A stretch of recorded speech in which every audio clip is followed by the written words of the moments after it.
With Kanye West expected to release a brand new album very soon, some people are more excited than ever to hear new music from Ye. Meanwhile, others are terrified just by the thought of his return. Now, the reason why a sizable amount of people have no interest in listening to new music from Kanye West is not because of Ye's talent level or skill as a musician, but because of the things he has done in his personal life over the past few years, and this brings up the age-old question. Should we separate the art from the artist? Is it okay to enjoy an artist's music in spite of the problematic things they have done, or is it our responsibility as listeners to turn our back on artists when they have done something wrong? Now, when it comes to the answer to this question, it's more complicated than you think. Now, when you have conversations discussing artists who are riddled in controversy, you pretty much get two types of answers. On one side, you have people who think that problematic artists should be blacklisted from society and never listened to by anyone again, and on the contrary of this, you have people who will defend just about anything an artist does because they are devoted to them, and if you ask me,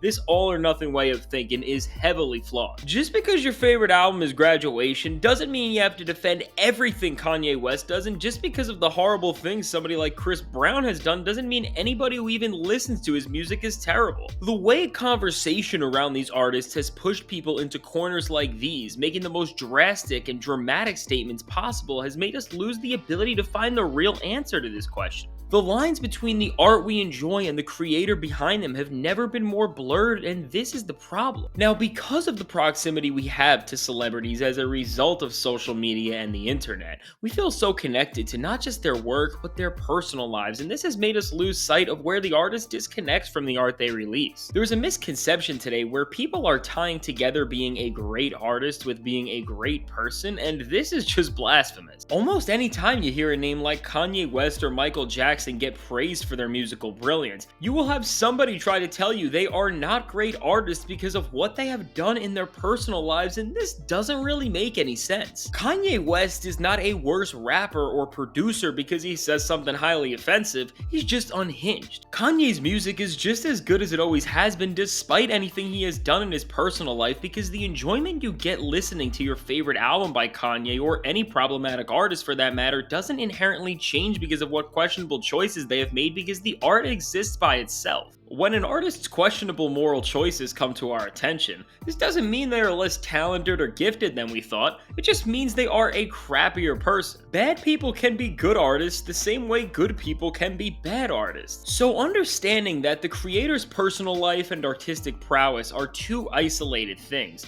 you would think that it's simple. All art should be detached from their creator, but the answer is still not this clear. While one's artistic prowess and morality exist separately, this doesn't mean an artist's work can't be harmed by the actions they have committed. Now sure, when you listen to a song like Kanye West's Hey Mama, it's clear that no matter what Kanye does in the future, his anthem dedicated to his mother will always be a beautiful tearjerker. But what about somebody like R. Kelly, who was the lead songwriter on an album for his 15-year-old wife Aaliyah titled Age Is Just a Number?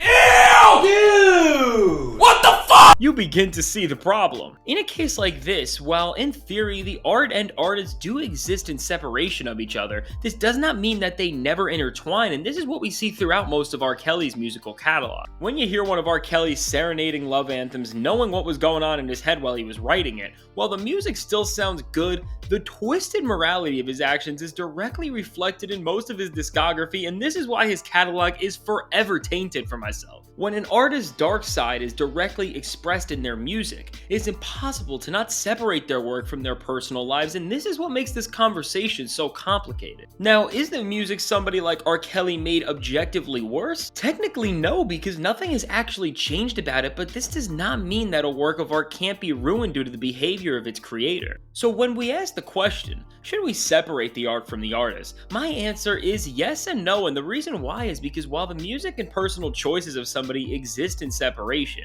they do cross over, and when the twisted morality of an artist bleeds out into their art, how are we supposed to even separate them? For me, this is how I judge what problematic artists I listen to and enjoy and which I don't. And for somebody like Kanye West, while my estimate of him as a man has plummeted, I still adore his musical catalog to death. The inspiring stories, musical beauty, and forward thinkingness of Kanye West the artist is just as much on display as it always has been. So as we approach the release of his new album, well, yeah, part of me is worried that he will intertwine his musical genius with whatever chaos is brewing inside of his mind. I am still excited to see what's next because historically, Kanye's music has never been projecting anything like what we heard last year. Now, take to the comments and let me know your stance on this. I can't wait to hear what you have to say. And remember, what I said is just my stance on the matter, and everybody's opinion is valid, so feel free to disagree with me. If you enjoyed this video, be sure to leave a like and subscribe. It helps me out a ton.